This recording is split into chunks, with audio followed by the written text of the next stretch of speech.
back to Gladiator for Europe. It's Liam here, and I'm going to be joined today by Halal Sam. Hello. And Russian Sam. Hi there. We got a really spooky episode for you guys today. Hopefully we can, take all your guys' minds away from the horrors of reality for just a few moments by spending the next couple hours talking about some very cool fictitious horrors from the beginning and the end of the 20th century. We're going to go into the most horrible thing of all, the Germans. Yes, and even worse, the way that the Germans enact copyright law. Spooky. If anybody hasn't guessed by now, we are going to be going into the myth and the mystique of one of the most famous and one of the best horror movies of all time, which is the absolute classic 1922 Nosferatu. But we're also going to talk about the way that another movie from the year 2000 builds on the legend around that old silent film. That one is Shadow of the Vampire. I'm just going to say right here, Shadow of the Vampire, a movie about Nosferatu, is really one of my favorite horror movies. I saw it probably in high school for the first time, and I've watched it every other year since then, basically. For anybody who hasn't seen it, Nosferatu from 1922 is the first surviving vampire movie to be released. It's just incredibly influential as a work of horror, and it's also just a really cool look at this particular moment in filmmaking. The company who made it, Prana Film, led by the occultist Alban Grau, was a short-lived experimental company that had this intention of enlightening the world through cinema. And they thought that their first film to do this should be a Nosferatu, which was a horror movie, but they also thought that it was tapping into something interesting and philosophical. Because Grau was this big occultist, he also really wanted these hermetic themes of, life and rebirth coming out from the old esoteric tradition to slip into his movie. But Shadow of the Vampire, released about 80 years later, is a movie about Nosferatu, around the myth. Yeah, so the premise of Shadow of the Vampire is that you're around Grau and Murnau and all of these guys as they're making Nosferatu, and lo and behold, the guy who plays Count Orlok, the vampire of the movie, is an actual vampire. Which I think is just such a really fun premise. And it works so well because there's so much mystery around Nosferatu. It's so much scarier than other films of the era. And so it's pretty easy to think, yeah, maybe it's so scary because they did manage to find a real vampire. Although, I would like to say that the horror of Nosferatu does not hold up, speaking as someone who literally just watched it like an hour and a half ago. In fact, I found it funnier than I did find it scary. Yeah. No, Nosferatu is absolutely a product of its time, but I think that's why it's so interesting. Like, sure, it's not, terrifying today, but there are a few moments that are, I think, kind of chilling. And just the fact that it was the first film that we have still that was doing all that, I think is just really quite interesting. Like, watching this, you can tell that this was something that was very innovative in its own time, but which now to us seems stale because of how much these themes and tropes have been adopted by the film industry writ large to the point where they're cliches. Yeah. And the people making Nosferatu, they knew that they were breaking new ground. And Grau, at least, really thought that he was doing this kind of intellectual artistic service. Yeah, he thought he was doing high art. Yeah, he did. Yeah, absolutely. The tragedy of Nosferatu is that the team behind it never was able to collaborate again because they had some very unfortunate legal trouble as soon as it came out that ended up hamstringing all of Alban Grau's grand ambitions. But before we get started in talking about the making of Nosferatu and then the film Shadow of the Vampire by E. Elias Marriage that recounts and dramatizes that process, let's talk about how vampires and the mythology of the vampire first emerged. Because all across Eurasia, there are these ancient legends of the undead, beings that were once alive and now exist beyond death, but aren't really alive. And usually, these kinds of traditional vampire myths, they tend to be very almost ambiguous with the nature of the undead. They don't tend to differentiate between different types of undead creatures the way that modern pop culture does. And in a lot of legends, there is this deep link between the undead and animals considered to be unclean or satanic. For instance, bats, wolves, even snakes, and as we'll see in Nosferatu, rats. Although there is a very interesting dynamic at play here, something that really carries across all the different cultures around the world that have some variant of a blood-sucking creature, namely the blood itself, because people all the way back in ancient times understood that if you lose blood, then you die, so they assumed that blood is a source of life. And so naturally, when you have this mindset going on, it makes a lot of sense to think about this creature that literally sucks blood, that literally comes back from the dead and sucks the life force out of the living.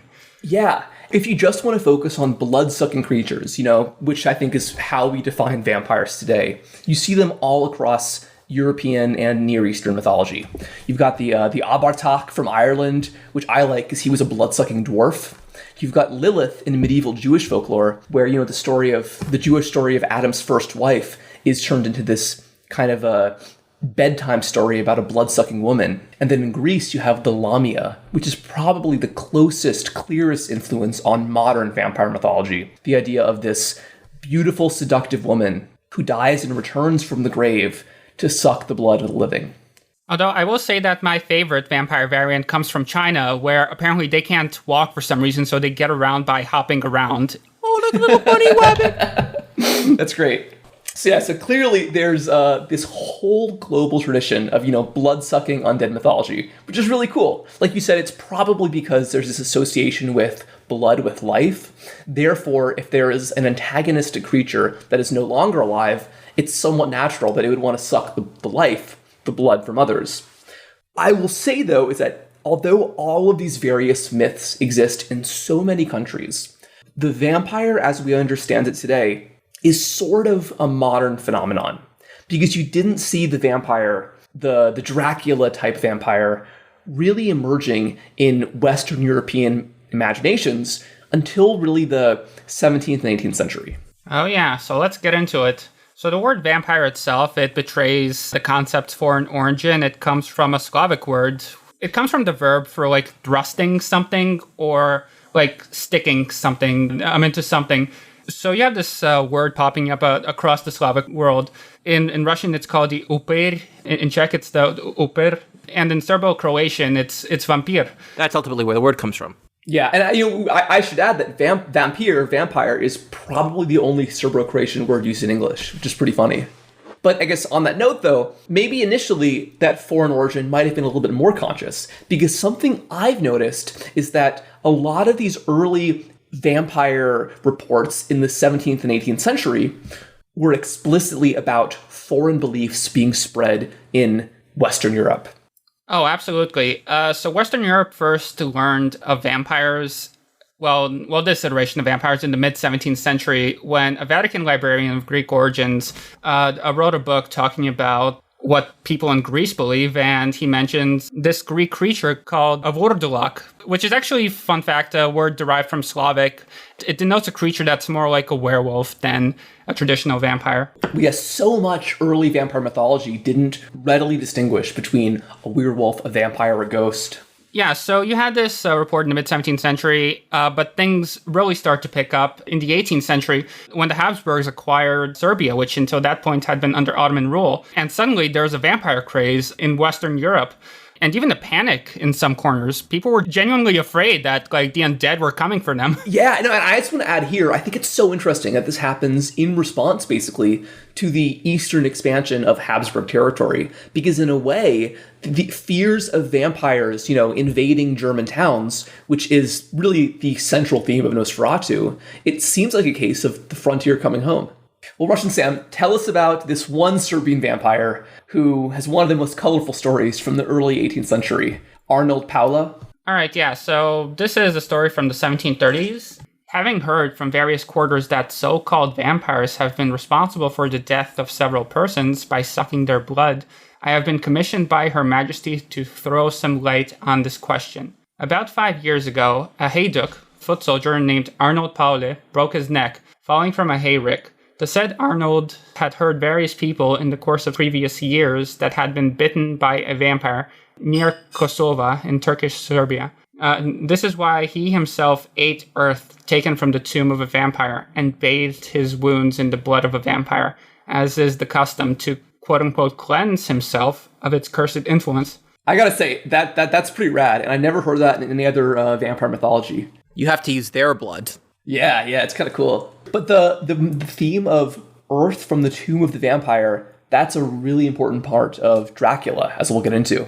However, 20 or 30 days after his death, several persons complained that said Arnold Paule had come back to torment them, and that he had caused the deaths of 4 others. In order to put a stop to this danger, the Hayduk suggested that the vampire be disinterred. This was duly done, 40 days after his death, and he was found to be perfectly preserved. His eyes were filled with fresh blood, which also flowed from his ears and nose, soiling his shirt and funeral shroud. His fingernails and toenails had dropped off, and others had grown through in their place, from which it was concluded that he was an arch-vampire. So, according to the custom of these regions, a stake was driven through his heart, he gave a great shriek, and an enormous quantity of blood spurted from his body. The body was burned that same day, and the ashes cast into his tomb. Isn't that great? Extremely metal. Yeah, lots of great elements I'd love to dig into here.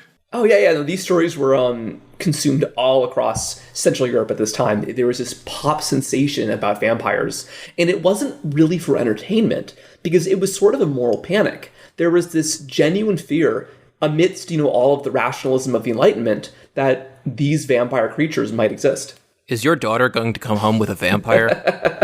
Another thing I want to point out here that I think is really important is that the guy telling the story says that he's been dispatched by Her Majesty to investigate vampires. And Her Majesty in this case is Maria Theresa, the Empress of Austria, because she had actually gotten her personal physician to create a standing vampire committee to send agents across Habsburg territories to figure out if vampires are real. And this wasn't just in Austria. In Prussia, to the north, you had full-time vampire hunters going from village to village, especially in non-German-speaking areas. And one more example of royal interest at this time is that Britain's King George II, apparently, he actually did not send any agents to investigate claims of vampires because he was a complete firm believer. And he said, oh yeah, of course corpses can return from the dead. There's no need to check that out. Of course I believe it. Yeah, what mystery is there? Well, through the power of God, all things are possible, so jot that down. Well, so like I said, at this time, most vampire mythology still didn't really distinguish vampires from other types of, unclean mythological creatures. You mean undead? Yeah, undead and unclean, kind of both, The idea that there were these unholy beings that walked the earth. There were kind of overlapping myths about witches, about ghosts, about werewolves, like we said, that all were kind of described in the same way. The Romanian word strigoi, which is used a lot in Stoker's Dracula, originally meant witch, but then was pretty quickly expanded to basically describe vampires as we know it, which is kind of funny. And I think that part of how vampires consolidated in Western Europe as this idea of a strictly corporeal creature, so like a zombie, not a ghost, it has a body, and always malevolent, it could never be happy, it always had to be angry and evil, is because there was this pre-existing idea in Western Europe of a revenant, of a legend of a risen corpse that could, for some reason, haunt the living. Probably the most famous type of revenant in Western pop culture is the Scandinavian Draugr, which is basically a zombie as we know it. So you have this existing mythology of risen corpses in Western Europe, and you have these new ideas in Eastern Europe, and they come together to create a genuine panic. And in response to this panic, all across Europe, you have everyday villagers digging up corpses of supposed vampires and horrifically desecrating them, in hopes that the vampire will, stay dead this time. Yeah, they're just doing grave robbing shit. Yeah. You know what, Halal Sam, tell us about the story of John Barber, who was an alleged vampire all the way in colonial New England. So, in a Connecticut graveyard dating to the late 18th century, one grave stands out. The coffin had been nailed shut by brass tacks, with more tacks spelling out the initials JB and 55, his age at death. DNA analysis found that the tuberculosis that killed him was so acute that it left lesions on his ribs, and his excruciating illness and death were likely what led his family and friends to suspect that he was a vampire. Commonly known as consumption during the 18th and 19th centuries, tuberculosis caused ulcers in the lungs and left its victims pale, emaciated, and weak. Infected people often had bloodstains at the corners of their mouths from coughing up blood, and their gums would recede, making their teeth appear longer. This is a good time to mention one other influence on vampire myths, which is just, the human bodily decomposition process. And this was a period where medical knowledge was still basically in its infancy. And so you could imagine that if they find a corpse that for some, environmental reason has not properly decomposed, you might think, oh, this guy might not be entirely dead. Exactly. Yeah, so the thing of the matter is that people were very familiar with how things look when they die above ground. They weren't familiar with the process of death and decomposition underground. So naturally, when they saw these corpses that they had dug up, they just seemed very unnatural to them. The organs break down, and so the fluids seep out. And this also leads to some other things which cause this misperception, such as, for example, the skin drying out, and naturally the gums and the fingernails look much longer. The lips receding. This is really gross, but I think that the line about how his fingernails have fallen off and claws have emerged, I think that's just because, the finger bones are probably starting to poke out of the putrefied flesh. That would make sense, yeah. Yeah, and also a common persistent element of these stories is that when they're stabbed, they scream. And that also makes sense from the point of view of decomposition, because basically as the body decomposes, it's filling up with gas. So naturally, when you stab it and you push it, then you're going to have a bunch of gas going through the airway. So it does sound like a human screaming. That's awful. Yeah. God, that's creepy. But in any case, because this was the 18th century, people were working with the knowledge they had. And so if you're in this environment, if you hear the scream of gas leaking out of a corpse, you're probably going to think it's some kind of, undead. That's a fucking vampire. That's so in this case, back in New England, when this guy, Samuel Barber, who had already been dead for a few years, was identified as a vampire, they did just what they did in Serbia to Arnold Paule, and they dug up this guy's corpse. And no one really knows why John Barber was the one who was considered to be a vampire, but they saw him as the suspect, even though he was dead, or because he was dead, rather. So together, members of this New England community exhumed John Barber's grave a few years after his death, and they did what they thought would ensure he would never rise again. In Barber's case, the skull and limb bones were placed atop his ribs in a position resembling a pirate's skull and crossbones. In other cemeteries, this arrangement was used as a safeguard to protect the living from a suspected undead bloodsucker. Usually the heart was also removed and buried elsewhere, but in this case his organs had already rotted away. Great stuff. A common theme of these stories is that these undead go after their family members. And of course, in the case of a disease like tuberculosis, for example, that makes a lot of sense because this guy died of tuberculosis and suddenly it spreads through his family. And then he has the misfortune of being beheaded after his death. Oh, God, I didn't. This vampire stuff where people freak out and start staking corpses and disemboweling them and beheading them. This went on for a very long time. Famously, in Rhode Island in 1892, you had the Mercy Brown vampire incident, which is basically what it sounds like. A woman died of tuberculosis and other members of her family died, so they disinterred her corpse and just gave it the regular treatment. And then in Eastern Europe, it held up even into the post-war years. That's crazy. So in communist Hungary, people were still believing in vampires. Yeah. The latest example of a corpse getting the vampire treatment that I came across was in the 90s in Romania, something like that. 90s? Oh my God, that's wild. That's actually, I can kind of believe that given how deindustrialized and Yeah. Well, that's wild. I had no idea that the popular vampire belief went on that long.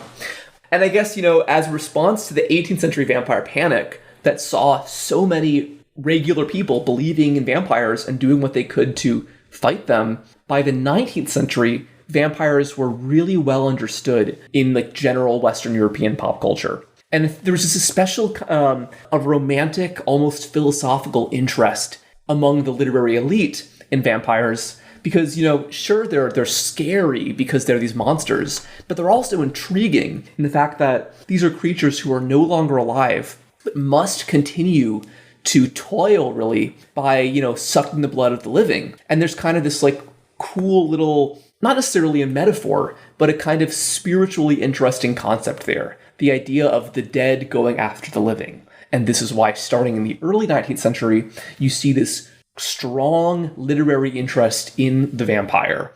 A really famous early case is that in the same contest that produced Mary Shelley's Frankenstein, Lord Byron wrote The Vampire, a poem about a vampire that returns from the dead to hunt the living. In the more kind of pop culture arena, you got Varney the Vampire, which is, I believe, one of the longest texts in the English language, which is this like incredibly cheesy horror serial from the 1840s and 50s that really made vampires mainstream. And vampires became so mainstream in Victorian Europe that even, political philosophers at this time were making vampire references. Karl Marx famously, in the 1848 Manifesto for Communism, describes the vampire-like nature of capital as dead labor, continues to suck from the labor of the living. From a literary standpoint, I think that one of the most important early vampire stories we should mention is Carmilla, which is most famous because it involves a lesbian vampire, but I think it's most important, and that's very interesting, but I think what is especially relevant is that Carmilla is also an aristocratic vampire. And this 1871 story is the first time where you have a vampire who isn't simply a, risen, decaying corpse, but is actually presented as this immortal aristocrat who can live for centuries, constantly seeking new victims to claim. This, of course, is the theme we'll see most strongly just 20 years later in certainly the most famous vampire story of them all, which is Bram Stoker's Dracula from 1897. I would even argue that Dracula has so much influence over modern pop culture and genre literature that it might even be the most influential novel ever, which is pretty cool. I believe it has more adaptations than the Bible, and Count Dracula, the character, is the single most depicted character in all of cinema. Wow. Yeah, no, there's basically, when we talk about vampires, there's a before and after this book. It changed everything. Yeah, absolutely. Yeah, yes. Because the thing with Dracula was that it really established so many of the tropes we associate with vampires today. It brought back some of the old kind of medieval vampire mythology, this link with witches and wolves, but it also shows a lot of modern ideas that weren't necessarily present in previous myths. For instance, the idea that, like I said, he's an aristocrat, and also that he can, transform into a bat, which is pretty funny. Pretty cool power. Yeah. Another interesting thing about Dracula was that it's a very modern novel in a sense, because there's technology used in the story, and the fact that it's epistolary, told through letters and news clippings, almost makes it kind of like Victorian found footage. It presents these events as real as they're happening, which, even though Dracula isn't that scary by modern standards, it's very engaging. There's a lot. I actually just finished rereading it a couple days ago, and there's some pretty edge of your seat moments because it's essentially told as it's happening through, like I said, these news clippings and diary entries. Although these days it's very difficult to separate Dracula from all of its many, many derivative works, I think we should also note that it is definitely a product of its time, because this was the late 19th century. Europe is just rapidly industrializing, and capitalism and colonialism are connecting the world like never before seen. And what I find especially interesting is that, just like in those old Austrian stories, you could see Dracula as a case of the frontier coming home, of this non-British foreign character obtaining some wealth and then seeking to come to the center of capital, London itself. Dracula is therefore a novel steeped in late Victorian London, and the proximity to the new century with its social and technological innovations plays an important part in the book, both in terms of form and content. Technology is utilized and presented by Stoker under various forms and circumstances. Mina employs a typewriter to put together the different testimonies that will help the hunters to track Dracula down. Dr. Seward makes recordings in his conversations with Renfield. Van Helsing tries to save Lucy's life by means of blood transfusions, etc.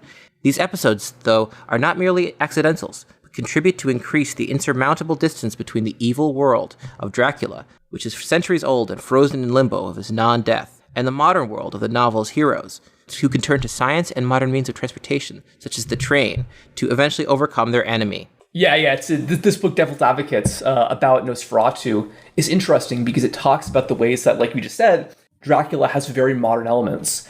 Nosferatu actually doesn't, interestingly, but Shadow of the Vampire, Marriage's film about the making of Nosferatu, goes right back to this, as we'll talk about later on. Because you have this ancient vampire in the 2000 movie clashing against these 1920s filmmakers with this incredibly cutting-edge set of technology for the time.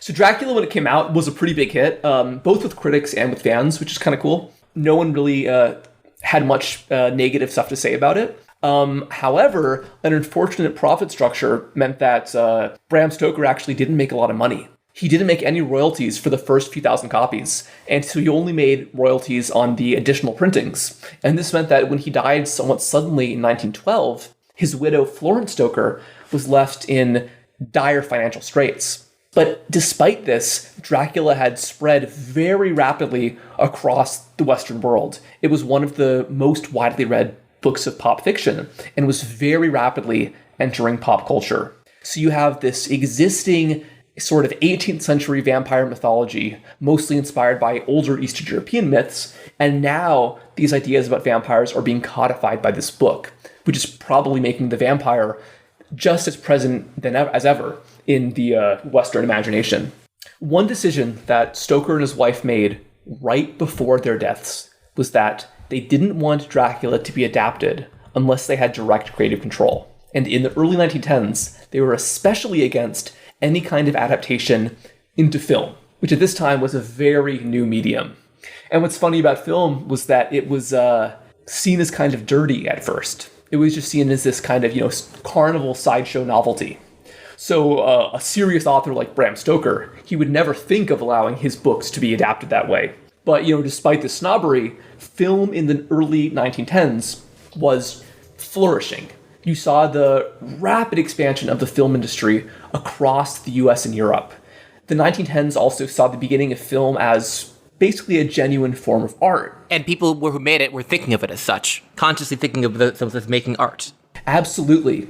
You saw this within 10 years. You see a shift from the very simple kind of newsreel style footage by the Lumiere brothers in the early 19th century going towards much more serious narrative works. The 1910s also had Germany, especially Berlin, emerging as this global filmmaking center. So by the year 1910, there were already 1,000 cinemas in Germany.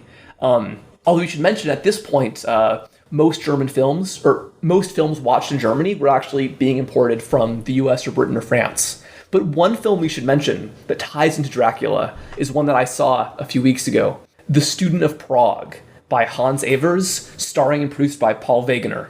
This movie from 1913, which is 2 years before Birth of a Nation, is considered maybe the world's first art film, because even though it's so early, it had this kind of philosophical intent, and it tells this supernatural story of a man who accidentally summons a doppelganger, and then the two of them, the student of Prague himself and his malicious clone, try to win the heart of the same girl. And it was this huge moment for the early German film industry, because suddenly you had German artists and writers paying attention to cinema. And you had well-established playwrights, especially those attached to the famous theater producer Max Reinhardt, starting to take film seriously.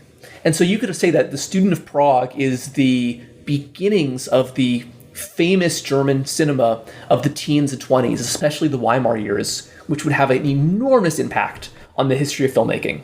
We should mention that this film was also very technically innovative, because the fact that it's all about a man being pursued by his own reflection, you had to have the same actor on screen twice. So the actor Paul Wegener, who actually was married to Greta Schroeder, the star of Nosferatu, had to be photographed with really innovative camera techniques. I should also mention that Hans Evers, the director, he was a mentor for a guy named Henrik Galeen, a young Eastern European filmmaker who had recently arrived in Berlin. Henrik Galeen, very shortly afterward, would write Nosferatu. One last thing to mention about The Student of Prague is that in addition to being a very important early movie, it's also a very important early work of German expressionism. I'm going to say right here, I am not an artist. I am not an art historian, so I can't say too much about what expressionism means per se and why it was so innovative, but really broadly speaking, it was this mostly German movement that used heightened aesthetics to emphasize heightened emotion.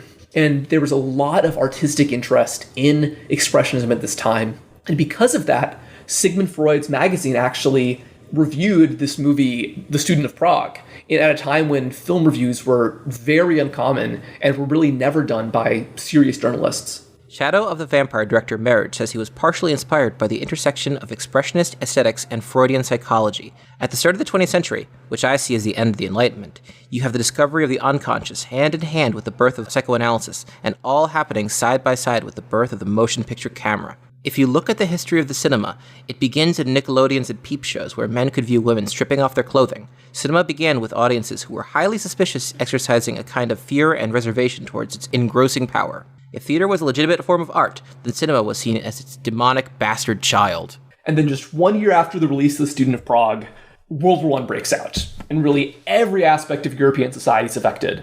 This has enormous implications on the film industry, namely because American, French, and British films can no longer be imported to Germany.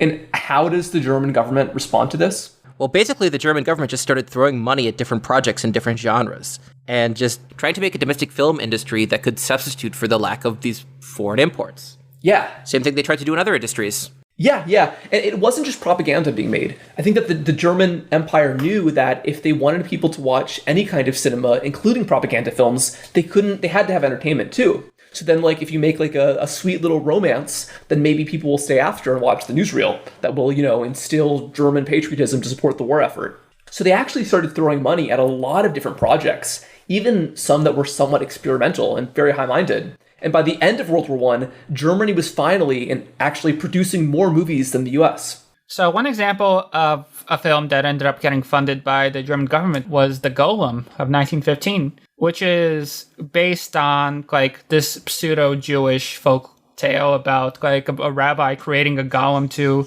protect his community from a pogrom. But I regret to inform you guys that that's not an actual Jewish story. It's just a German story that they added like a Jewish tint to make it more, I don't know, exotic. That's really funny. I didn't realize that.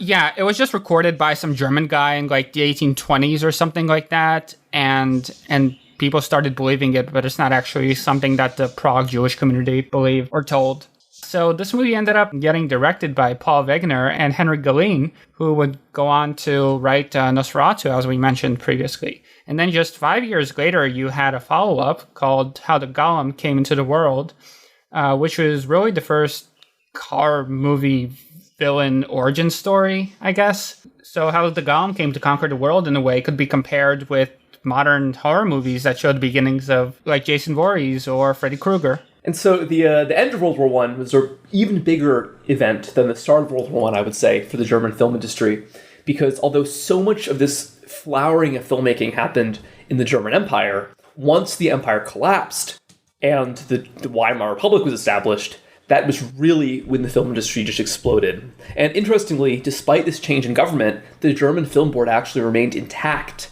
and kept funding German films, despite, or maybe because of, the economic woes of the early Weimar years. Because of the huge growth of German films in the late teens and early 20s, there was actually this kind of panic in the American, French, and British film industries that they couldn't compete with these new German movies. Yeah, exactly. One 1921 news article quoted an anonymous American film executive saying, quote, "An influx of such films in the United States would throw thousands of our own out of work, because it would be absolutely impossible for the American producers to compete with the German producers." So there's this real fear of German talent, which I think is pretty interesting. Watch out, they're on their way up in the world. Yeah. Through some very unfortunate later developments, most German filmmakers would eventually end up in America. But at this time, Berlin is this huge artistic center, both not only for filmmaking, but also for art, literature, theater, and that in the film industry, you're slowly seeing this growth of prestige as people basically begin to accept cinema as a genuine form of art. One other major impact of World War I, in addition to expanding the film industry, a much bigger impact, I would say, was that an entire generation was traumatized.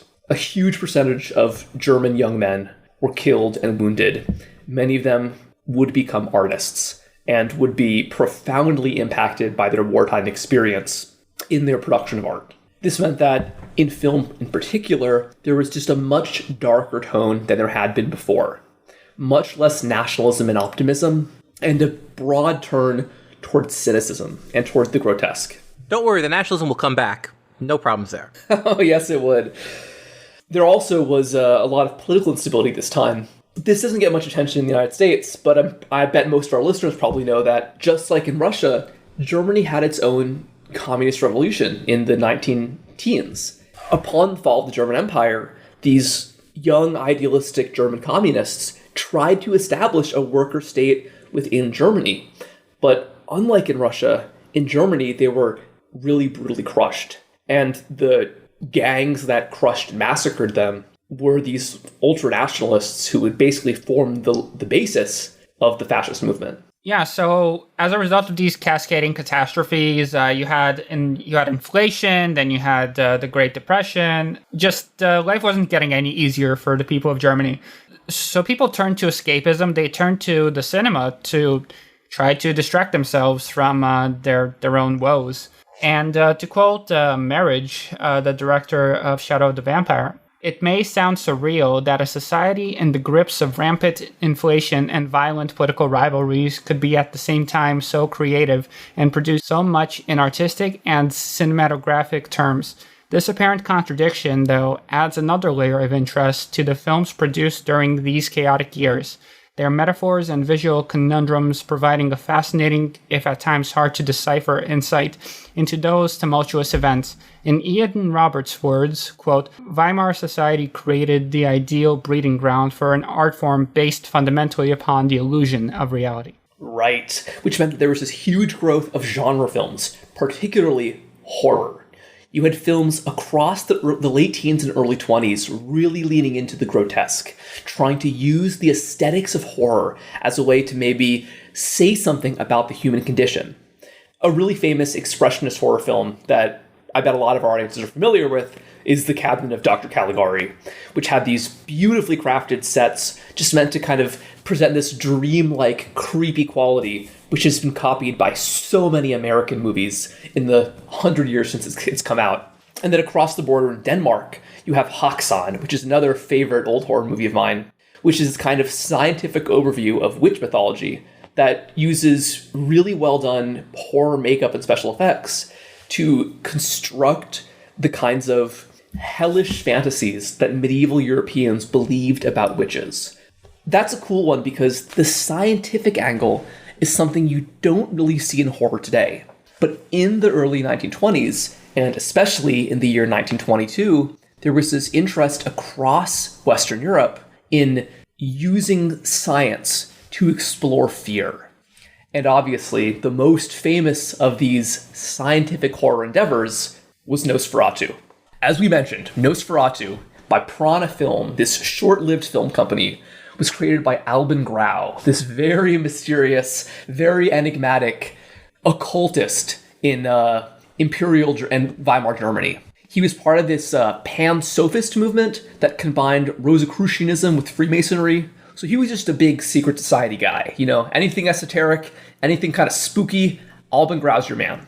Grau attended a lot of conferences by various occultists, including a lot of disciples of Aleister Crowley, and so he blended traditional European black magic with elements from non-Christian religions, like, Hinduism and even the Jewish Kabbalah. And because Albin Grau was convinced that the new medium film could be an avenue to present his own philosophical vision, he borrowed money from all of his occultist friends and established Prana Film. The name Prana is a Sanskrit word that basically means breath of life, which is sort of an element that's going to recur in Nosferatu, which was unfortunately the only movie that these guys ever actually produced. Grau was convinced that he could establish this cinematic empire to enlighten the world, talking about, hermetic mysticism and, the most esoteric, occult types of philosophy, and that he genuinely believed that cinema was the way to do this. But to raise money early on to fund this empire, to fund his grand visions, he had to start with the crowd pleaser. So he was going to start with a filmed adaptation of the wildly popular novel Dracula. And it turned out to be a bit of a problem for them when the family of Bram Stoker, who had died pretty recently, said, no, I don't want you to adapt this into a movie. Because at this point, movies were still seen by a lot of people as low art and just kind of not serious in the way that a book can be serious, a novel can be serious. Especially 10 years before Nosferatu, when Bram Stoker died. Because upon Bram Stoker's death, they were still pretty primitive. There were some early horror shorts, but they were basically totally entertainment. So I think that Bram Stoker's estate had a special reservations about horror film. Because even today, there's this kind of idea that horror is cheaper than other forms of art. And so in the 1910s, 1920s, horror films were basically seen as the lowest of the low. Yeah, no matter how, even though a lot of these directors very much thought of themselves as making high art, that is not what, a lot of people did not agree with that. Yeah, especially older people, like the surviving Stoker family members who are probably in their 50s at this point. Yeah, but despite the fact that he would be facing immense odds to do so, Albin Grau was really dead set on making Dracula the first film made by Prana. So he saw Dracula not only as a commercially viable property, but also something that was deeply spiritually interesting. Just in general, the concept of a being that can only survive by consuming and destroying another person, just a pure parasite, just like the bacteria that we see under the professor's microscope in Nosferatu, which, by the way, is one of the scenes from the movie that does hold up, because I said watch that and I thought, ooh, that looks cool. Yeah. No, it's cool. And that ties into the whole scientific element. That Prana film, they really thought they were on this kind of educational venture. That even though it's just it might seem like a spooky vampire story, it could teach audiences something about the human condition. We should add that Prana Film actually was not the only company to do an unauthorized Dracula adaptation, because just a couple months before Nosferatu was shot, an Austro-Hungarian team produced a movie called Dracula's Death, spelled Dracula with a K.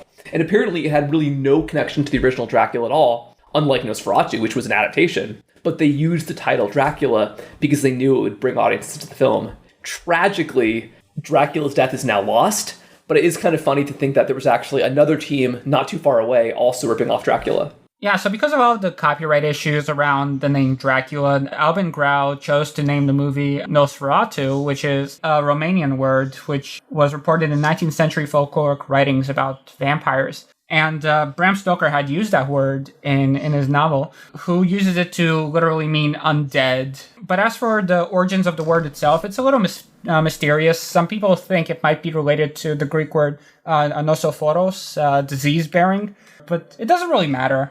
And we should add, this word Nosferatu, it doesn't exist in modern Romanian. So even though it was supposedly a Romanian word, and it's been used heavily by English and German writers, there's not actually any evidence of Romanians ever using the word Nosferatu to describe a vampire. I think it probably just took off because it sounds really spooky. And it has this clear foreign connotation. Going back to our theme of, the frontier coming home, one thing I think is very funny about the making of Nosferatu is that because Albin Grau had to insist it wasn't really a complete ripoff of Dracula, he actually constructed this really elaborate backstory to explain how he got the idea for Nosferatu. And the backstory was, 6 years prior, during World War I, a local peasant in Serbia told him a story from his own family. And that this story about his own father rising from the grave supposedly inspired Nosferatu. If you want to, set the mood for us, Russian Sam. It was during the winter of the year 1916 when we were lodged with the peasants of Serbia. It was a dark room for our billet, lit by a flickering candle. One of my comrades thought to pass the time by asking if any of us believed the stories of vampires. For a moment, there presided a deadly silence, and from the darkest corner of the room an answer came. Our old peasant host made the sign of a cross and growled, quote, "Before this wretched war, I had lived in Romania. You can laugh about the superstition, but I swear on the Mother of God that I myself had the horrible thing of meeting an undead, or Nosferatu, as vampires are called over there. But one shouldn't speak of them at this hour," he said. By this point, we've grown extremely tense. We pressed him in a single voice, "Tell us." He then explained that one day his own father, who had been cutting branches, was hit by a falling tree. He died without a priest being present, and without receiving the holy sacraments. About 4 weeks after his burial, a great number of people died. At first it was thought to be the plague, but then several people claimed to have seen the dead man going around, and in each and every farm that he visited, someone would die. There were so many complaints that the authorities were forced to take action. One night, a couple of brave men were sent to the cemetery to dig up the dead man's coffin, which turned out to be empty. This grave was closed, and the next day they all came back to have another look. This time they did find the vampire at home in his coffin. The priest then said a couple of prayers, and the stake was hammered through the heart of the vampire, who made a lot of noise before it finally came to rest. The corpse was then cremated, and the ashes were spread in all directions. Isn't that great? Albin Grau has such a flair for the dramatic. And what I also find really interesting is that story looks almost identical to the story of Arnold Paula 200 years before. And I have to wonder if, he did his homework for this. Yeah, it's a generic story. Although, this does strike me as a little bit odd, just, there wasn't a priest around. This was, 19th century Romania. Of course there was a priest. Well, in any case, Grau was really insistent that story, this, Romanian peasant fable in Serbia for some reason, was the origin of Nosferatu. And when people asked for proof of this, he actually sent the film magazine Buno und Film what he insisted was a newspaper transcript of the police case, which I think is hilarious. Ragazza, the 18th of May, 1884. Official report regarding the death of a blood-sucking dead or vampire phantom in Ragazza, Romania. After they had dug up the man named Morovic, he was found to have perfectly healthy color without any traces of decomposition, as if he were asleep. The mouth was half open because the teeth, which had become astonishingly long and pointed, prevented it from being closed. After the priest had said 3 Our Fathers, a stake was planted into the heart of the vampire, on which it died making loud noises. They then cremated the corpse and the ashes were scattered to the 4 winds. Yeah, so it's a perfectly plausible story in terms of what was actually going around at the time. Yeah, we went over this earlier. There are actual explanations for why they thought it was a scream, and yeah. Yeah, and like we said, apparently people still did genuinely believe in vampires for about a century after this. So it is possible that Albin Grau wasn't lying about hearing the story. But it's clear that he just wanted to make Dracula. And he couldn't make Dracula, so he, like I said, established this very funny backstory to justify it. But despite the fact that I think Albin Grau was probably the main creative vision behind this, he didn't write Nosferatu.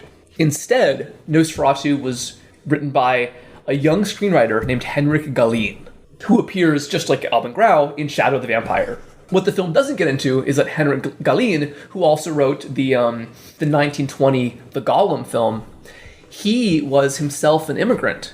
And he was from an Eastern European Jewish family from Ukraine who had actually moved to Berlin during World War I. And I have to assume that if you're like an Eastern shtetl farm kid, Berlin in the 1920s must have been an incredible culture shock for you. Well, he wasn't a shtetl kid. He was from Lvov. I mean, it was a pretty big city. That's where Trotsky's from. Oh, really? I didn't know that. Yeah, no, Lvov is it's...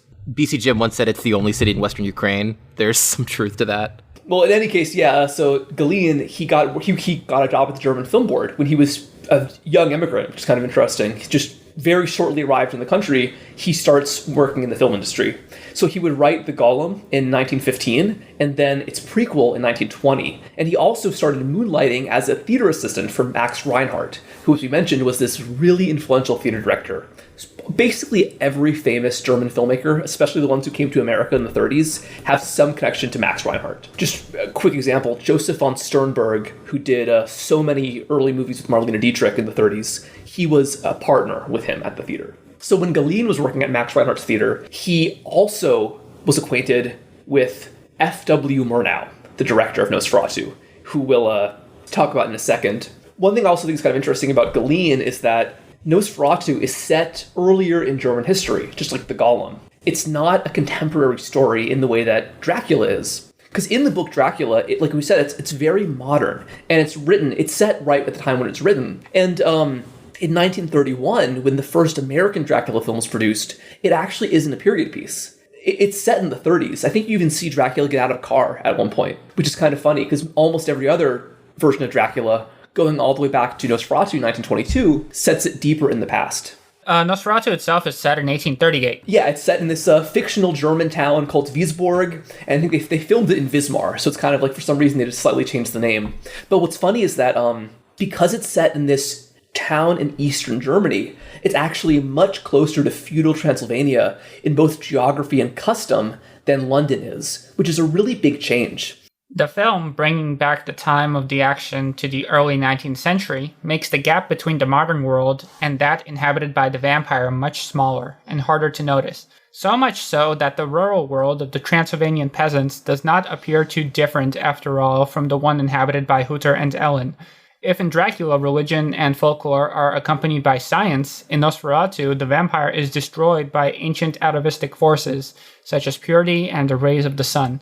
And I think that's very interesting because this makes me think that even though it's an adaptation of Dracula, Galeen and Grau were trying to do something very different artistically. They had a whole different set of themes they're working with. And a big part of it is that there's this hermetic influence, this occult influence on Nosferatu that isn't really there in the source material, which I think shows that this wasn't purely entertainment, because these guys really did have an artistic vision.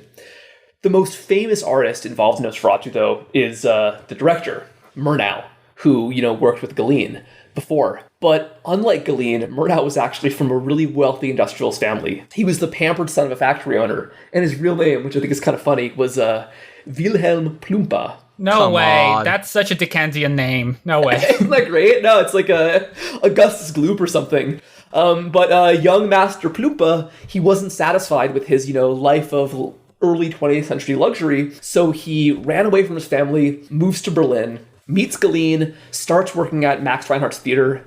He also starts a relationship with a young male writer named Hans Degele, who was also from a somewhat wealthy family, a family who was more supportive of his artistic endeavors and also apparently the fact that he was gay. But early in World War I, both Murnau and Hans Degele volunteered to join the German army, and shortly into the war, Hans was killed. And this left a really profound impact on Murnau's life. And a lot of people have wondered if the reason why he accepted this project about the undead and just involving death so heavily was because of this a few years earlier. Interestingly, their relationship, even though they were two gay men, was actually somewhat public for the early 20th century. And that when Hans was killed, Hans's mother bequeathed much of her estate to Murnau, which gave him a lot of the money that he used to launch his own career. That's very sweet. Yeah, that is nice. Yeah. No, it's a nice story. Yeah, it's very sad, but it's quite interesting. Also, probably wouldn't have been as out of place in Weimar, Germany as we might imagine. Specifically in Berlin at that time. Yeah. I think that's definitely true. There's, of course, one more important figure to mention in the Nosferatu story, and that is probably the most enigmatic of them all. Really a bizarre figure about whom very little is known. That man, of course, is the actor Max Schreck, who plays the vampire, Count Orlok. You guys probably know, I know you both have a little bit of knowledge of German and Yiddish. What does the name Max Schreck literally mean? Well, Shrek is the name of the green guy from cinema, so... Yes, but it means something else in German. Yeah, in German it literally means sphere. Liam, you have a great analogy here. Imagine if Rob Zombie was actually named Rob Zombie. Isn't that great? And so that's the thing, is that that's this guy's real name. His real legal name was Max Schreck. And people have looked so deeply in this guy's life. He didn't have a very well-recorded life, but it seems like he was just a normal middle-class German kid from Berlin who happened to have a really creepy name and was really good at playing really creepy roles. Even at the time, actually, people wondered if his name might have been a pseudonym. It does sound like one. I mean, yeah. It does, right? When Nosferatu first came out, people actually speculated that Murnau might be playing the vampire because he was known for being very tall and lanky. Yeah, and Shrek's mysterious nature is part of the plot of Shadow of the Vampire, which gets resolved by the fact that he's literally a vampire. Yeah, which I think is just really clever. Because here's a guy who's basically comes out of nowhere, plays one amazing role as a vampire, and then no one sees him again. So maybe the mind wonders, It's easy to speculate. On the topic of the realism of Nosferatu, it is in some ways like a pretty cheesy 1920s silent film, but I think a lot of it is quite realistic. And one example of this is the fact that it's actually shot outdoors on former Austrian territory in Slovakia. So they didn't go all the way to Transylvania, but they still are in the Carpathian Mountains, which means that the peasants you see in this movie are real peasants. The hovels and cabins and cottages you see are actual peasant cottages.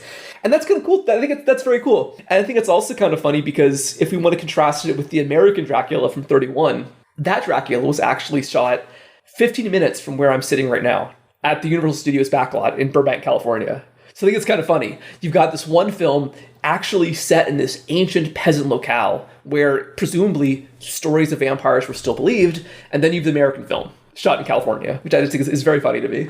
I will add that Shadow of the Vampire, although it's pretty believable, it actually was not filmed in Eastern Europe, but they shot in Luxembourg, so at least it is like an old European country, even if not, so as remote of a place. Nosferatu has gotten a lot of attention for all of its technical innovations. Some of these days seem more funny than scary.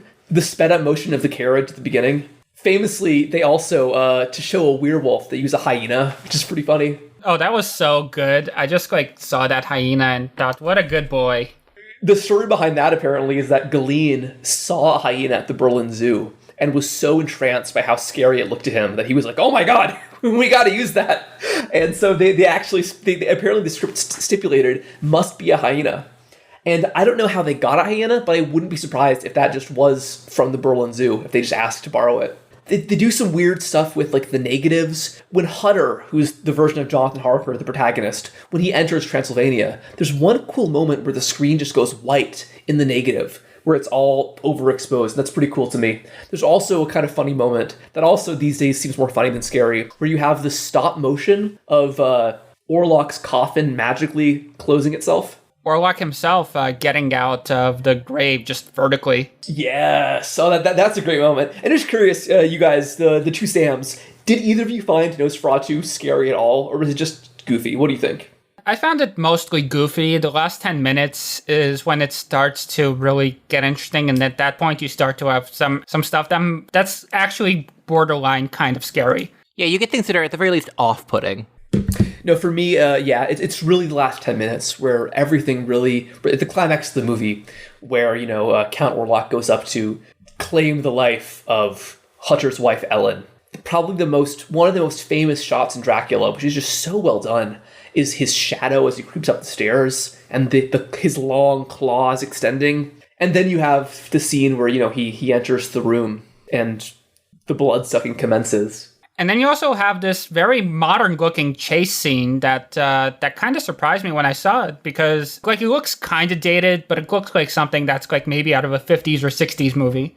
And what I think is really interesting about the ending also, which is a big diversion thematically from the plot, is that, so just like in Dracula, the book, Nosferatu ends with the vampire being defeated. But in this version of the story, the Jonathan Harker character basically has nothing to do with that. Instead, the person who defeats Nosferatu is Ellen, the wife of the protagonist. And what's really interesting is that she kills the vampire through this heroic self-sacrifice because she finds an old book of vampire lore that says that the only way to defeat the vampire and save the town, because there's this vampiric plague, spreading across the whole city of Visborg.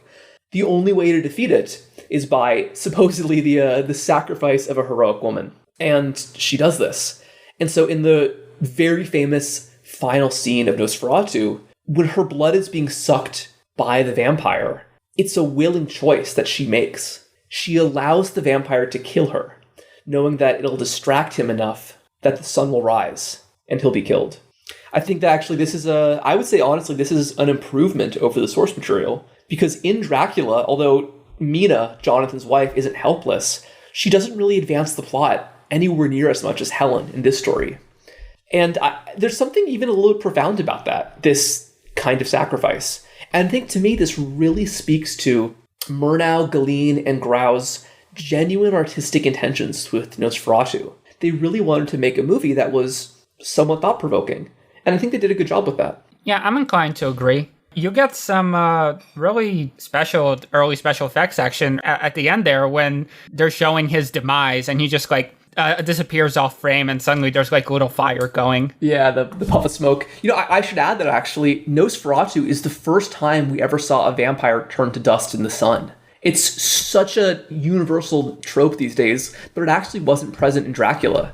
By contrast, what I think is kind of funny, in the novel Dracula, he can actually turn into a pile of dust whenever he wants to, which I think is very funny and goofy. And so if he ever wants to slide under a door, Dracula just turns into dust, slides under a door, and then comes back. The only version of Dracula I know which has this is the, I think it's 1991, the Francis Ford Coppola version. They actually have the dust power. He can also turn into moonlight, which is pretty cool. Even though Nosferatu, I will admit, has more funny moments than scary moments for modern audiences, those last 10 minutes do have some pretty chilling moments.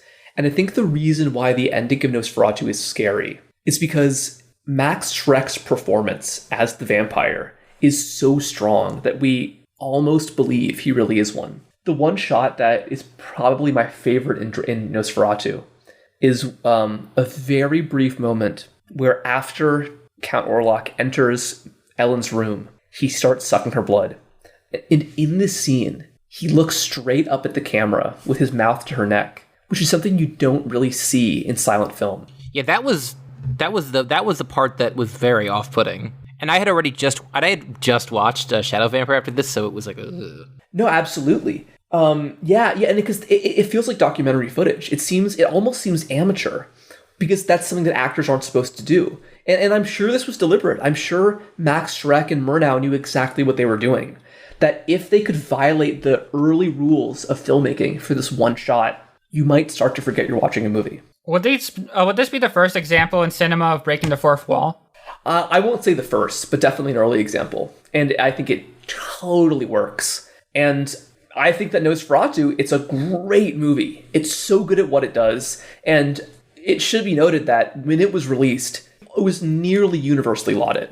Just like Dracula, it was a pretty big success. And also, just like Dracula, it ended up not making much money due to legal minutia for the people involved.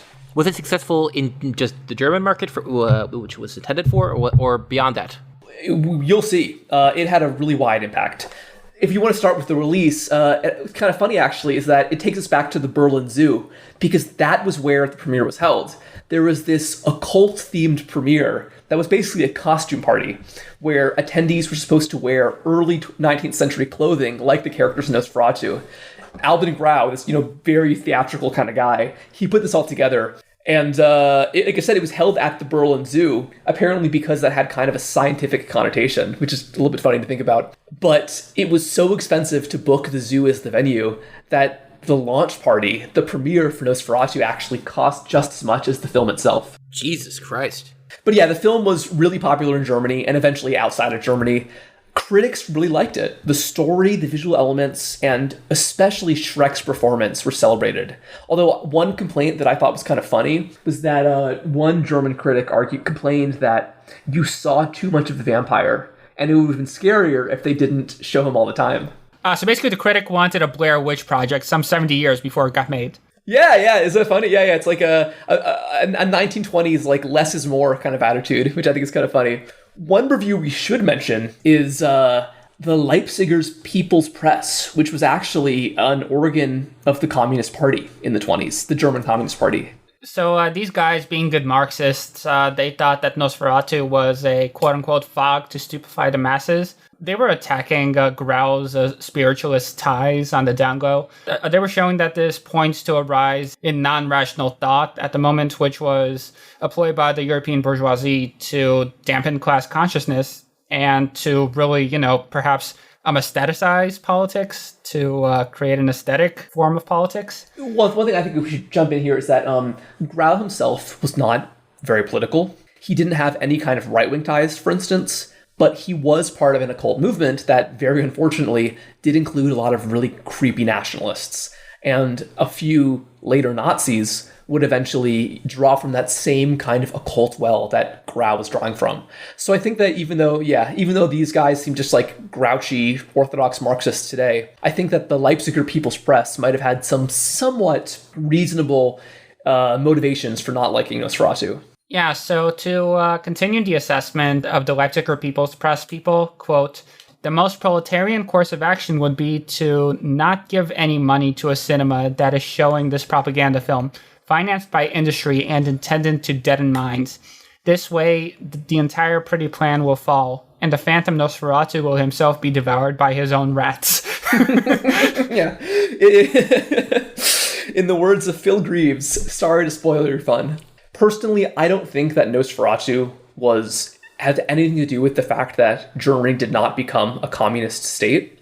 But like I said, I can see why these guys might have been apprehensive. But, one thing they were dead wrong about is that Nosferatu was absolutely not supported by the German bourgeoisie, because very shortly after its release, it would essentially be banned. Because just weeks after the premiere at the Berlin Zoo, Florence Stoker, the widow of Bram Stoker, gets a letter in the mail. The anonymous letter said that across Germany, audiences and critics were raving about a new film based on Dracula. And this confused her because she thought that Bram Stoker had asked for no adaptations. Yeah, surely no one would go against his wishes. Yeah. And at this time, Florence Stoker had no idea this existed.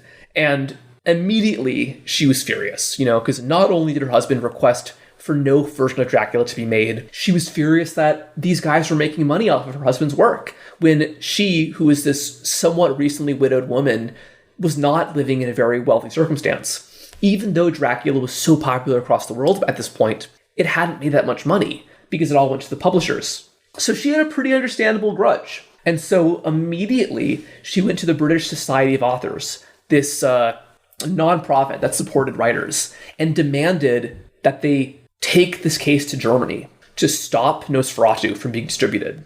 Apparently, actually, she was so insistent that she basically stalked the head of this organization for days, waiting outside his house every day until he agreed to speak with her. And eventually, she managed to convince this team, the Society of Authors, that they had to sue Piranha Film.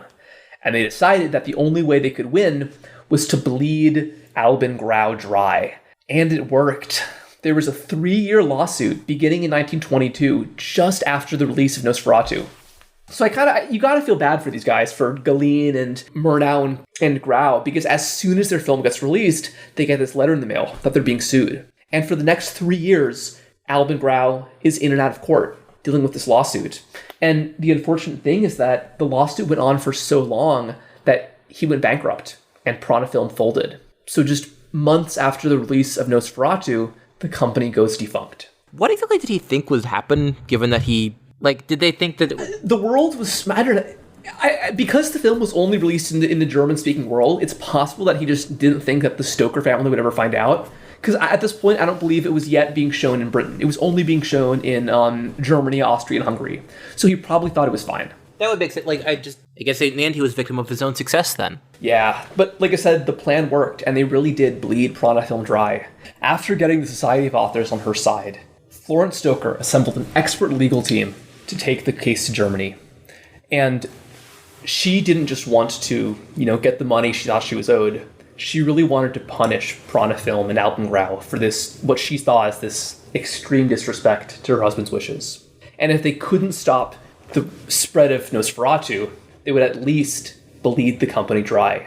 And this led to a 3-year legal battle that was deliberately stretched out as long as possible to increase the expenses that Grau would have to pay. He had a lot of trouble keeping up with the cost of making the film, especially after a judge ordered that Nosferatu had to stop being shown in Germany, and all of his income dried up because of that. This was supposed to fund future films for the studio. Yes, exactly. It was still making some money in Austria and Hungary, where German law didn't apply, and so because of that, he eventually he offered a deal to Florence Stoker, where he said, if she drops the case, they'll make an offer where they can start showing the film in France, Britain, and America, but she will get all the proceeds from these foreign screenings. So Piranha Film would continue to make money in Germany and in Eastern Europe, but then she would be able to get all the money from Western Europe and from the USA. Which is a big market. Yeah, and these are really generous terms. But no, because Florence Stoker didn't really want to get paid per se. I think she really just wanted to punish them. And so she says no. And by 1923, just a year after Nosferatu comes out, the lawsuit has driven Piranha Film into bankruptcy. So all of Grau's visions of a cinematic empire just go up in smoke, just like the vampire at the end of his movie. And to make matters worse, as soon as Piranha Film folds, Florence Stoker files a new lawsuit against him personally. And her new lawsuit demands that all copies of Nosferatu be destroyed. And after a year and a half of further legal deliberations, a judge decides that Florence is correct, and that Nosferatu must be destroyed. And yeah, just like a vampire, this film that was essentially already dead, no longer being shown, had to be taken out of the vaults, ripped from its tomb and burned. So every copy that the German police could get their hands on was destroyed. Most lost films have vanished through neglect, but in the case of Nosferatu, we have one of the few instances in film history, and perhaps the only one, in which an obliterating capital punishment is sought for a work of cinematic art, strictly on legalistic ground, by a person with no knowledge of the work's specific contents or artistic merit. Yeah, but fittingly enough, as hard as they tried, Nosferatu would not stay dead. Even though German police scoured movie houses and cinema clubs across the 1920s, they couldn't destroy every single copy of Nosferatu, because a few had already escaped. Just like the vampire, it was impossible to kill. You've got one copy that makes its way to London and is actually being screened under the name Dracula. And I think they changed the characters' names back to Jonathan Harker and Mina, which is kind of funny. And it was even screened by the British Film Society. But then Florence Stoker told them that actually it was illegal and they stopped, which is kind of funny. And interestingly, Nosferatu also made its way to Minnesota, where it was being screened in German to German American audiences. But the most famous copy, which I think is the one that we have today, the one that you can see on YouTube, was the French copy, which was actually an early fan translation, which is pretty funny. You know, in the 20s, some fans of Nosferatu in France got together to translate the intertitles into French and started screening it in Paris cinema clubs.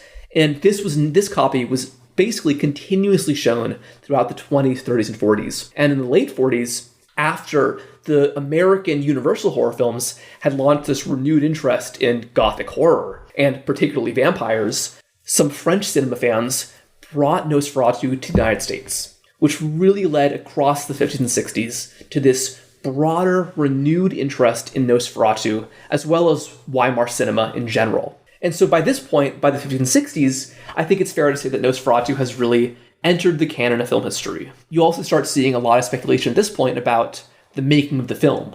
Why is it so much scarier than other films from the 20s? Why is Max Schreck so believable? Who was Max Schreck? And this is the mystique that Marriage in 2000 would build upon with Shadow of the Vampire. One last version of Nosferatu I want to mention, because I find this pretty funny, is that in the early 30s in Austria, Nosferatu was actually converted into a sound film and even had a dubbed audio track. And because audiences in Vienna were perceived to be more sentimental than audiences in Berlin, they actually filmed a new ending, where this time Ellen survives. So they changed Nosferatu to have a happier ending. Fucking Austrians. So notoriously sentimental, the Austrians. And so this version of Nosferatu was actually screened all across the 30s in Austria until 1938, when something happens. Yeah, what happens in that year? I haven't heard anything about this. The Nazi Anschluss, when the Nazi party, which has already seized control of Germany, takes over Austria. And as soon as the Nazis took power in Germany, they immediately began clamping down on any artistic expression they didn't agree with. There was a right-wing cultural movement across the 20s that had rallied against modern art. And now that these guys had taken power, they began suppressing the art and, in many cases, silencing the artists. The most notorious case of, Nazi artistic intolerance was the Degenerate Art exhibit, where they showed everything they believed to be non-Aryan about modern art, especially if it happened to be made by a Jewish artist. And so this has just horrific implications, obviously, in so many ways across German society. One aspect is that most German filmmakers flee the country. Much of the talent of the German film industry was Jewish, so they were escaping certain death at the hands of the Nazis. And other filmmakers knew that they could no longer have any kind of artistic future in Germany, because Germany under the Nazis was increasingly nightmarish, especially for artists, and they knew they had to get out. Yeah, it's a fascist state. Yeah. One tiny benefit of the horrors of Nazi oppression is that most of these artists came to America. And a lot of them ended up having very flourishing careers in the US. Ernst Lubitsch, Billy Wilder are some famous examples. We should probably mention here that there is one very unfortunate question about Nosferatu, which comes up a lot. And that's basically whether or not the depiction of Count Orlok in Nosferatu could be considered anti-Semitic. I don't think so, personally. I don't see it. You could maybe make some claims about tropes about Eastern Europeans, for sure, but not really Jews as much. We should add to the audience that both of you guys are from Jewish families, so you guys probably have a better understanding of what is anti-Semitic than I do. Oh yeah, no, I'm way more anti-Semitic than you. But in all seriousness, it definitely does borrow a lot of ideas of what these mysterious Eastern Europeans are like. If you want anti-Semitic German cinema, there's plenty of examples that are actually anti-Semitic. Mm-hmm. Yeah. Speaking of, you mentioned Eastern Europeans. We should probably note that Dracula is somewhat racist, because the depiction of Eastern Europeans, especially Slovaks and Romani people, is really dehumanizing. They basically describe Slovaks as cavemen, which is kind of interesting. Like these hunched over creatures wearing skins who obey the vampire. Some people have also argued that the character Svengali, this earlier kind of horror character, might have this devious hypnotist, might have inspired Dracula. And Svengali actually is an openly Jewish caricature. So maybe there's an earlier anti-Semitic depiction did influence Dracula, which went on to influence Nosferatu. Yeah. Basically, my take is that I don't think that Nosferatu is an anti-Semitic movie, and I don't think that it could be accused of anti-Semitism. But at the same time, I feel like if an anti-Semite were to watch the movie, they'd walk away thinking that Nosferatu is a stand-in for Jews. I think that you should mention that. I know that you've read about how the Nazis themselves actually used language, just like Karl Marx did, for a very different purpose. They used vampire imagery as an anti-Semitic metaphor. Yeah, so this vampiric imagery, as Liam mentioned, was quite prominent by the end of the 19th century, and it got into a bunch of literary productions. And naturally, the Nazis themselves were not unaffected. So Hitler himself, for example, he was actually a prolific reader of popular fiction, but he obviously picked up on these metaphors because in Mein Kampf, he makes numerous references to Jews as being vampires or bloodsuckers, and, quote, a race that shuns the sunlight. These and similar metaphors were picked up by the followers / leader of the Nazi movement, more broadly. Yeah, so Rosenberg, who was the editor of Der Stürmer, he would often speak about using these, very biological terms to talk about how Jewish vampirism / parasitism is genetic. That is a bacteria that's infecting the German host. And then the tone grew even more shrill once the war actually started, because in 1943, you had a Nazi pamphlet called, quote-unquote, "The Jewish Vampire Brings Chaos to the World." And this brings up an interesting point about the Eastern European association with Nazis. Around this time, you had a lot of partisan groups being associated with vampires and being spoken about as they're bloodsuckers who murder Aryans. Even non-Jews, so even non-Jewish Eastern Europeans, you're saying? Yeah, the Yugoslav partisans were described as vampires. In fact, to counter these so-called vampire partisans, the Germans ended up setting up an SS Werewolf division to do counter-espionage. So basically, the Nazis may have coined the antagonism between vampires and werewolves. That's hilarious. I had no idea. And it's especially funny considering that, as we talked about, early vampire lore didn't really differentiate between vampires and werewolves at all. Under the Nazis, the werewolf came to have positive Germanic associations, where it's like a guardian and a protector of the German people against the Eastern European vampiric scourge. Which is interesting because the idea of the wolf as a protector and is also present in steppe cultures and stuff. Yeah. Oh, look at Turkey, the best example of that. Oh, of course. Yeah, we're going a little bit far afield here. One thing I just want to return to is that there is, of course, this notorious, Nazi propaganda item of Jewish people as parasites on German culture. I think that's just so ironic, just considering the many cultural contributions by German Jews, especially before the Holocaust. An example of this is Nosferatu itself, because so many movies in this period, there was a lot of Jewish talent involved. Because we mentioned, Henrik Galeen, the screenwriter who'd previously written The Golem, he was from an Eastern European Jewish family. And I think that some people have argued that The Golem is basically a movie about the horrors of anti-Semitism. It's about this, beleaguered community that creates this powerful creature to protect themselves. And also, we should mention the fact that, even though it can be argued that there was an anti-Semitic interpretation of Nosferatu and Dracula, the characters are not Jewish at all. No, to be a European noble, you're got to be a Gentile. Yeah, I think that almost by definition, nobility were non-Jewish. Because Albin Grau saw Count Orlok as actually a metaphor for the German hereditary nobility, which he saw had sent so many young men to die in the war, just like Count Orlok sucks the blood of young people. And one thing we should mention, despite the fact that it's possible that some anti-Semites might have liked Nosferatu, they didn't allow it to be shown. It, like so many films, was suppressed. When the Anschluss happened, the Nazis got their hands on the Austrian sound copies of Nosferatu and banned them. And we should also mention that at the time, no film critics in Vienna or Berlin, which both included a lot of Jewish critics and a lot of openly anti-Semitic critics, none of them seemed to notice potential anti-Semitic implications. This all comes from modern scholarship. So I'm not really sure if audiences at the time thought that Count Orlok was an anti-Semitic depiction. Yeah, I think it's a stretch. I definitely don't think that anybody involved in the making of Nosferatu had any intentions to defame Jewish people. These same scholars, though, who noted the potential anti-Semitic implications of Nosferatu, they certainly weren't saying it was a bad film, and that after World War II, the French surrealists really were especially interested in it. In the 1560s, they saw it as liberating cinema, which could free the mind from the shackles of reality. And by entering the deepest recesses of the human brain, Nosferatu could create a genuine dimension of the marvelous, they said, where imagination could reign free. A lot of people had this understanding that Nosferatu was very different from other films from the early 20s. It was uniquely scary or uniquely well-crafted. And I'm not sure if that's true, but it's definitely a really great example of a certain community at a certain time. This genuine flowering of talent in post-war Germany. Also in the 50s, you began to see, especially in France, the tongue-in-cheek suggestion that maybe Nosferatu is so scary because they hired a real vampire. In the role of the vampire, the credits name the music hall actor Max Schreck, but it is well known that this attribution is a deliberate cover-up. No one has ever been willing to reveal the identity of the extraordinary actor whom brilliant makeup renders absolutely unrecognizable. There have been several guesses, some even mentioning Murnau, but who hides behind the character of Nosferatu? Maybe Nosferatu himself. That's from Le Surrealisme au Cinéma.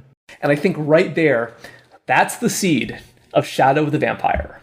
The proposal that what if this movie is so scary because there's a real vampire involved. So Shadow of the Vampire came out in 2000. It's one of the only films that's about the making of another film. And I think it really is great. It's a great vampire film. And it's a pretty interesting commentary on the nature of art and filmmaking.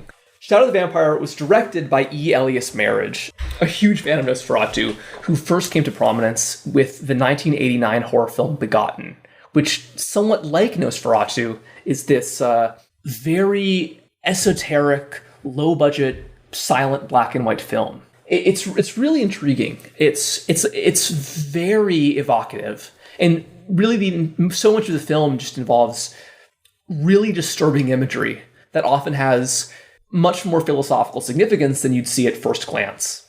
And so just like Nosferatu, Begotten is an enigmatic silent film with a strong mythological and philosophical influence. Marriage, just like Grau, was a high-minded young artist who wanted to use horror as a means of expressing his intellectual vision, because he saw Begotten as an artistic statement more than a work of entertainment.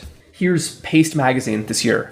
Though the film is devoid of dialogue, it is not without words entirely. It begins with an intertitle containing morbid prose, quote, "Language bearers, photographers, diary makers, you with your memories are dead, frozen, lost in a present that never stops passing. Here lives the incantation of matter, a language forever." The film then opens on a shuddering figure, gagged and bleeding profusely through several orifices. Their white garb becomes increasingly muddled and heavy with blood, only exacerbated when the figure begins cutting away internal organs with a straight razor. Though only revealed in the credits, this figure is indeed God killing himself, the ethereal entity's dogged efforts and self-sacrifice only punctuated by nauseating squelching noises. Yeah, I think that theme of sacrifice, which is so central to Begotten, also, of course, as we mentioned, is a big part of Nosferatu. How Hutter's wife Ellen sacrifices herself to kill the vampire. And in Shadow of the Vampire, which is Marriage's tribute to Nosferatu, we'll also see sacrifice come in again. Marriage wrote the script when he was just 20 years old in the mid-80s, and initially envisioned it as a theatrical work before realizing the exorbitant cost of staging such a production. It would actually have cost me, at the time, $250,000 to produce the show, Marriage recounted in a 2009 interview. Much of the film was shot in just 20 days, alternating turns with a construction crew on a desolate plot of land on the border of New York and New Jersey. In addition to shooting in 16mm, Marriage developed a painstaking post-production process in order to achieve the weathered and overexposed aesthetic of the film. You wouldn't think this was a film from the 80s when you watch it. At first glance, it looks like it's from 6 years earlier. It took the director 8 months to build an optical printer from scratch, with each minute of footage generated by the printer often taking 10 hours of labor on Marriage's part, resulting in the post-production process taking 3 entire years. Despite the monumental effort needed to complete the film, Begotten languished in limbo without a distributor. I would show its distributors and people out there, and they would say, listen, if you can show this for free in some high school basement in the Bronx, you're lucky. Yeah, so just like Nosferatu, Begotten had this underground afterlife, which I think is pretty cool. However, this film has its fair share of famous fans. After playing at the San Francisco International Film Festival in 1990, the film was passed along to critic Susan Sontag, who in turn became the film's champion, going so far as to host private screenings of Begotten in her own home. Nicolas Cage also became entranced by the film, whose influence led to the marriage directing the Academy Award-nominated Shadow of the Vampire in 2000, which starred William Dafoe and John Malkovich. Marriage also, just like Alvin Grau, he's got a really strong interest in esoterica and the occult. He's really into Hermetism, which is pretty cool. You know, like the medieval Hermes Trismegistus, the kind of medieval occult philosopher. And he says it really began because, as Marriage put it, because Begotten focuses on these cycles of death and rebirth, he created a film that was hermetical without meaning to. It began with Begotten, filmmaker E. Elias Marriage's 1989 black and white allegory about death and transformation. At one such screening, Marriage met Dennis Jacob, Francis Ford Coppola's script consultant on Apocalypse Now, who said to him, "Wow, you've created the first hermetic film." Marriage, a first-time filmmaker and recent graduate of SUNY Purchase at the time, was sent scrambling to find out what he meant. His investigation led him to Hermes Trismegistus, associated with the Greek god Hermes and Egyptian god Thoth, and author of the so-called Corpus Hermeticum. In it, he espouses an understanding of the universe based on principles of astrology, alchemy, and theurgy that recognizes not a separation, but a merging of opposites, resulting in transformation and transcendence. Right. And that brings us straight to Shadow of the Vampire. Because Marriage, who already had an existing interest in Nosferatu, he realized he had a very similar intellectual interest as the people who made Nosferatu. Initially, like we said, Nicolas Cage produced it. He actually wanted to play Count Orlok, which would have been pretty interesting. But instead, Marriage insisted on Willem Dafoe. And with all due respect to Nicolas Cage, it's an incredible choice, because Willem Dafoe really, really kills it. You guys liked Shadow of the Vampire, right? That was fun as hell. It gets the feeling of that era very right. It's so good. It's one of my favorite horror films. It's so fun. It's such a good tribute to the era. They use a lot of 1920s techniques, you know, in the editing of it, and the fade outs and all that. You know, one choice they make, which I think is smart from a narrative standpoint, is that they really focus on Murnau as the auteur. So they take away the influence of Grau and Galeen, but I think that it works because it's not really a film about the making of Nosferatu. It's really about constructing the myth around Nosferatu, which I think is kind of cool. And they make a lot of changes that aren't really accurate to reality, but lead to a much better story. Like, for instance, everybody calls Murnau in the film Herr Doctor, as if he's some kind of mad scientist, and he's always wearing a lab coat and goggles, which to me is a clear nod to Piranha Films' whole scientific pretensions. The fact that they, you know, put this little microscopic bacteria in the middle of Nosferatu, and the fact that they screened their film at the zoo, because that was seen as educational. One really interesting choice, though, is that if Murnau becomes this mad scientist, Max Schreck, who is the real vampire playing a vampire, he is actually a much more sympathetic character. Because Murnau, as the mad artist, he tells Greta Schroeder, the actress, that you have to sacrifice for your art. In a sense, Murnau is more vampirical than the vampire himself. And that's a point that William Dafoe himself says. He says, we're not so different, you know. Yeah. Murnau also tells Greta Schroeder that the camera will give you eternal life, which is pretty funny. Meanwhile, the vampire himself, Max Schreck, he kind of wants to be human, it seems like, because even though he's immortal, he's sort of fading in his own age, and he can no longer remember who he was before he was a vampire. And there's a scene where Murnau is directing him. He tells him to imagine what's something you can't have, what's something you want, when he wants him to have a good performance at the sight of blood. And what the vampire says is, I want the light of the sun. I haven't seen a sunrise in hundreds of years, which I think is kind of cool. My favorite moment of Nosferatu, which I thought you were going to mention, is about midway through, after he mentions that his desire is to see the sun. He sneaks into the room where they have the projector, and he plays the projector directly into his own eye, and he watches footage of a sunrise, something he hasn't seen in 400 years. And that's such a cool moment to me, because you really get to see the vampire not just as a monster, but as a living being, or in this case, an undead being, with totally understandable desires and motivations. Defoe does a very good job with the role. He actually makes it very comedic at points. So at one point, Orlok is chatting with the crew, and like they're all convinced that like he's a method actor and he's just like in character all the time. And so they ask him vampire questions and like because they ask him, did you read Dracula? What did you think? And he says, it's made me sad. And why is he sad? Because Dracula doesn't have any servants. But more than that, he talks about how Dracula remembers how to do all these things that he shouldn't have been able to do for hundreds of years, and how he's clearly expressing longing for these things that he hasn't been able to do for a very long time. And he talks about how he hasn't been able to eat bread or how to set the table or any of these things. He has a distant memory of his wife, who was the person who made him a vampire, and he says he used to be able to remember her face, but now that's gone. And also, this dude is ancient. So at one point, they asked him if he had ever read Plato, and he's just like, read Plato? I knew Plato. To continue the comedic flow, right after he gives this really touching monologue about how much it sucks to be a vampire, he just grabs a bat flying in the air and eats it. Ozzy Osbourne, 80 years earlier, yeah. Like Grau and Galeen are talking amongst themselves, and it's like, maybe he's a real vampire. He ate a bat. And so Grau's like, well, we were all very drunk that night. Yeah. Well, just to jump on that point about the sympathetic aspects of the vampire, he also mentions in that speech, how like he has so little memory of his own life and his wife, who he believes made him a vampire. And I think that sympathetic aspect is kind of interesting because across the film, as Max Schreck, the vampire, becomes more sympathetic, we see Murnau, the mad scientist, basically, become more and more monstrous. I wanted my fictional version of Murnau to start out human and become more and more of a monster as the story progressed and unraveled towards its conclusion in the final scene where we see the true artist as monster reveal himself. Schreck's arc in Shadow of the Vampire was to begin as a monster and end as human. Schreck became more human as soon as we saw him interacting with the crew and struggling like a child to find both acceptance and love and truth from both his director and from the scenes he is to partake in. One other kind of cool detail is that the camera itself that Murnau uses is also a vampire metaphor.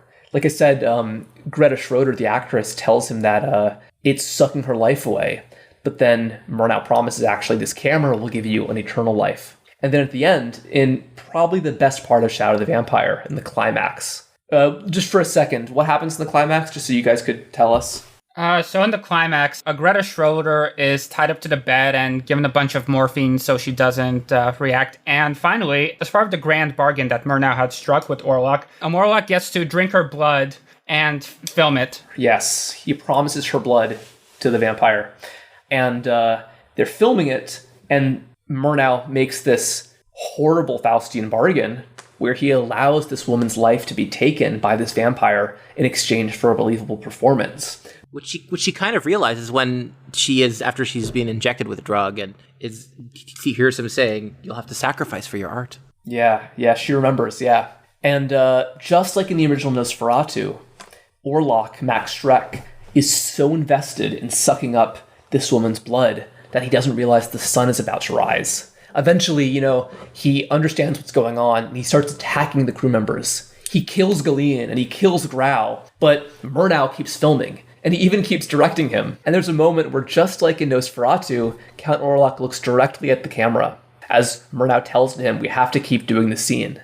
But then, as they keep filming, and they keep going, the sun finally rushes in. The only survivor, besides Murnau, manages to open a gate. The light comes in, floods the room. Nosferatu, Count Orlok, Max Schreck, is killed.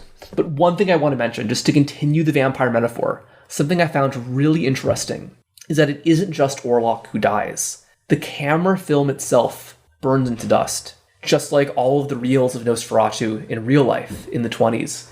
And I have to think this was totally deliberate on the part of Marriage.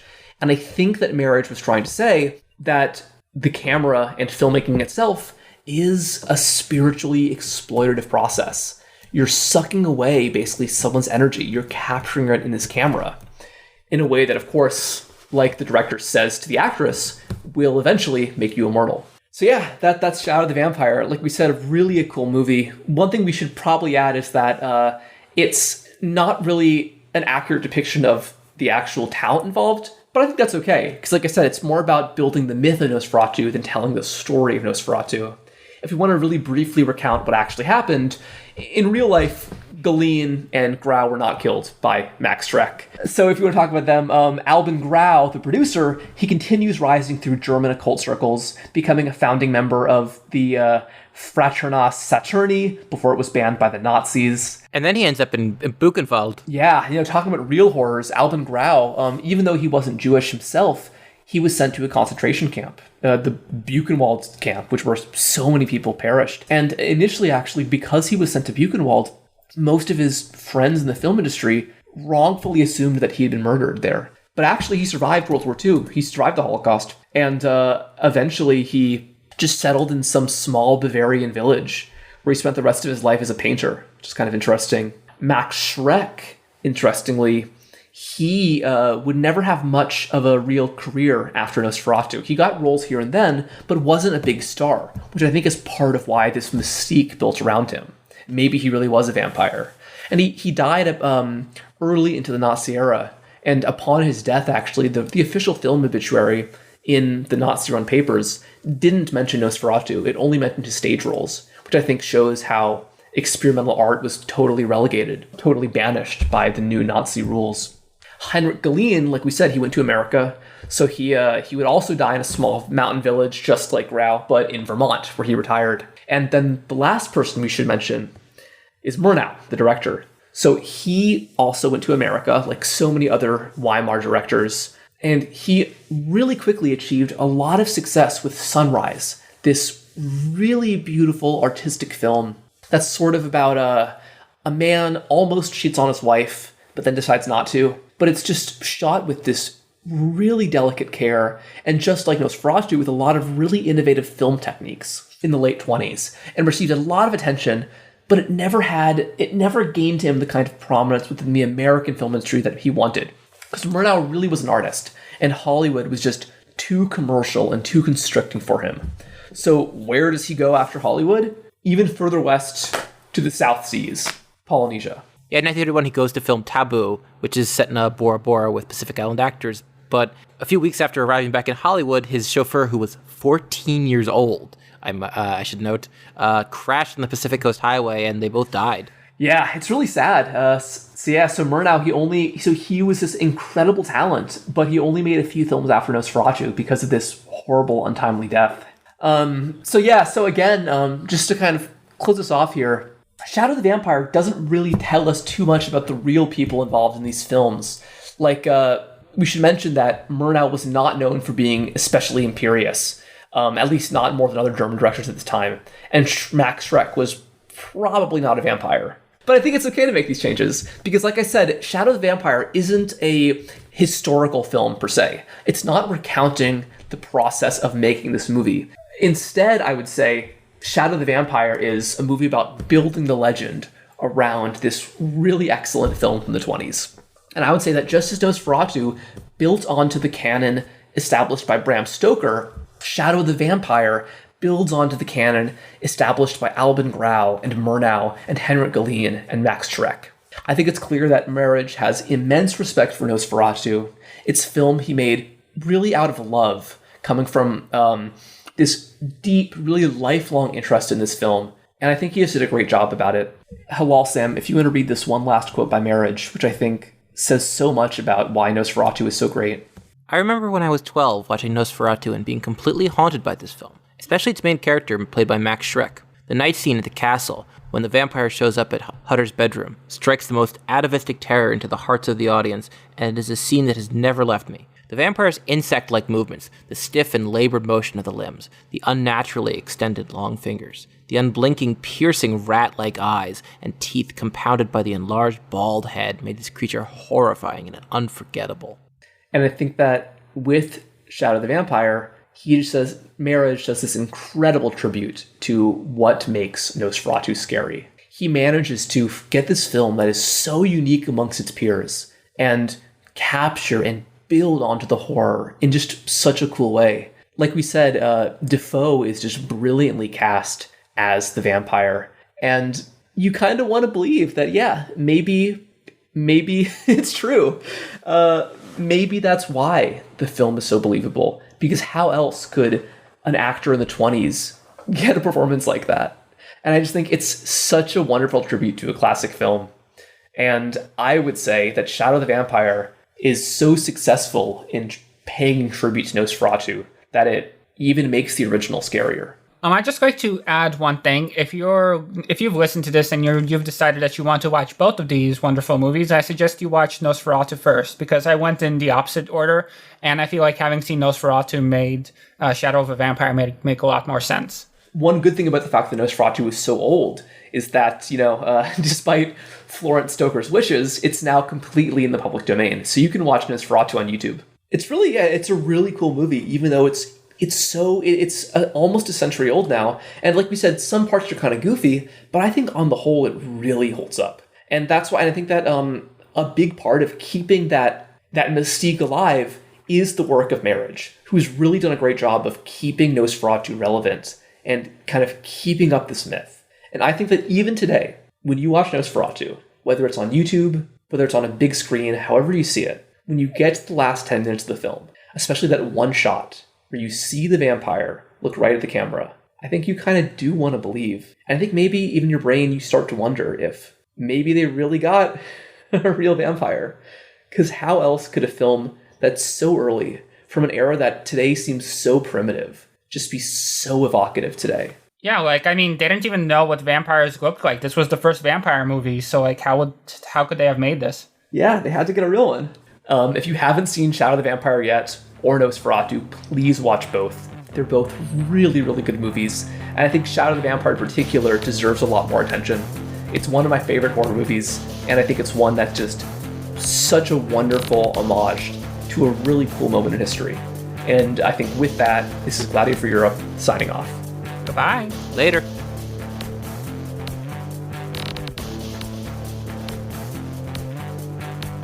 Hey, this is Liam. Just wanted to add that if you guys are liking Gladio for Europe, this episode, any episode, you just want to hear more weird history, leave us a review.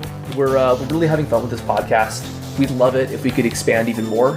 So tell your friends, write a review. That's all. Thanks so much.